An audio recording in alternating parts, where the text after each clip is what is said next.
राजा बोले क्या हुआ, कहां चली गई? अपनी पूरी सेना लगा दी ढूंढने के लिए। एक सेना की टोली ढूंढते ढूंढते जंगल की ओर गई, वहां उनको वैराग्यवती मिल गई।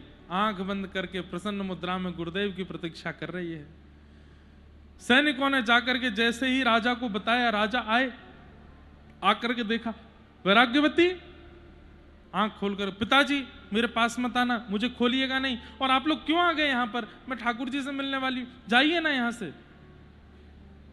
अरे क्या कर रही है? मेरे गुरुदेव मुझे यहां बांध के गए हैं, वो कह के गए हैं कि ये दीक्षा की परंपरा है, ठाकुर जी आएंगे, मेरे गुरुदेव आएंगे तब तक मैं हिलूंगी नहीं यहां से। राजा रोते रोते बेचारे किसी अन्य शिष्य गुरु के पास गए, उन्होंने समझाया, वैराग्यवती नहीं मानी। एक दिन नारद जी महाराज उस नगर में भ्रमण करते हुए आए। राजा ने नारद जी से कहा, नारद जी महाराज वीणा लेकर के आ गए। बोले देवी मैं भक्तराज नारद हूं, तुम्हारे गुरु जो हैं वो साक्षात चोर हैं।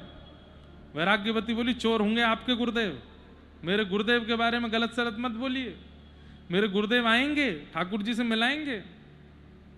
नारद जी बोले इतना विश्वास, अगर मैं महादेव से बुलवा दूं तो? राजा बोला आप बुला दो, महादेव आ जाएं, थोड़ा वो बोल दें तो ये मान जाएगी। कैलाश पर जाके महादेव को सब बात बताई। बोले चोर गुरु बना लिए हैं, वो बांध के चले गए और शिष्या उन्हीं की प्रतीक्षा में खड़ी है। महादेव आप जाके बोल दो कि वो गुरु नहीं है, चोर है। देव आदिदेव महादेव नंदी पर विराजमान होके त्रिपुंड धारण करके त्रिशूल लेकर के वैराग्यवती के सामने आ गए। दूर से प्रणाम किया, जय हो महादेव, आपके दर्शन हो गए। लाली वो जो तुम्हारे गुरु हैं वो गुरु नहीं है, वो चोर हैं, वो नामी चोर हैं। उनका नाम बता दिया। बोले आसपास के क्षेत्र में प्रसिद्ध चोर हैं। वैराग्यवती बोली महादेव आप चाहे जो बोल लीजिए, मैं अपने गुरुदेव पर अविश्वास नहीं करूंगी। राजा बोला आपकी बात भी नहीं मान रही, इनकी भी नहीं मान रही, क्या पता दुर्गा मैया की मान ले, उनको बुला लाओ, आप पार्वती जी को ले आओ। पार्वती जी आ गई, उन्होंने कह दिया, तब भी नहीं माने। अंत तो गत्वा बचे नारायण। नारायण प्रकट हो गए शंख चक्र गदा पद्म धारण करके। वैराग्यवती ने दूर से प्रणाम किया, दंडवत किया। ठाकुर जी की रूप झांकी देख करके खूब भलाइयां ली, नेत्रों से रोने लगी, मेरे नाथ मुझे मिल गए आज। ठाकुर जी ने कहा हम बहुत प्रसन्न हैं तुम्हारी निष्ठा से, लेकिन हम तुमको बताना चाहते हैं कि तुम्हारे जो गुरु हैं वो चोर हैं, वो उचित गुरु नहीं है। वैराग्यवती बोली आज मेरे जीवन का सबसे बड़ा फल मिला कि मुझे साक्षात नारायण दिख गए, लेकिन माफ करिएगा प्रभु, मेरे गुरु तो सर्वश्रेष्ठ हैं। ऐसे कौन से गुरु होंगे जो 7 दिन के लिए शिष्या को बांध के गए, महादेव नारद जी नारायण सब प्रकट हो गए हैं सामने आकर के दर्शन दे रहे हैं। ये मेरे गुरु की कृपा नहीं है तो क्या है? आप उनको चोर कैसे कह सकते हो? अरे दुनिया के बड़े बड़े मठाधीश, बड़े बड़े गुरु बैठे हैं, अपने शिष्यों को दीक्षा देते हैं, वर्षों वर्ष निकल जाते हैं, ठाकुर जी की झांकी नहीं दिखती।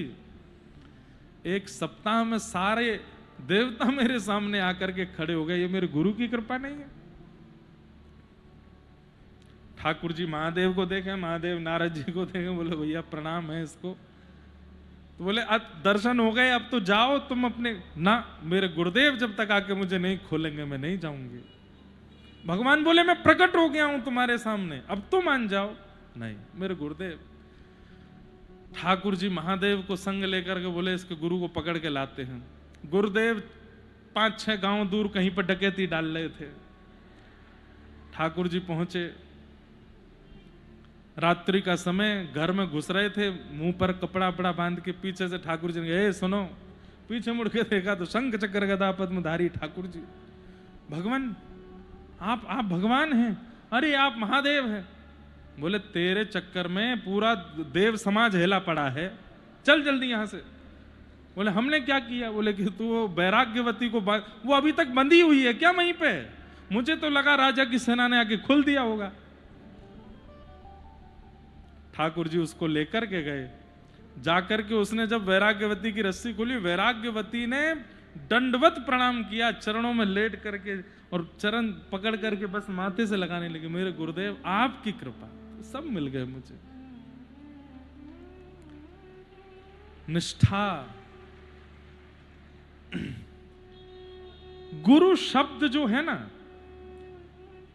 शब्द में ही ताकत है।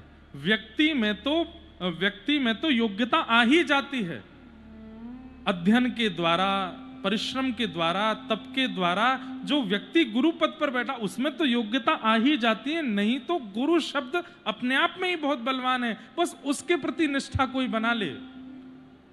व्यक्ति योग्य ना भी होगा तो भी गुरु शब्द कल्याण कर देगा।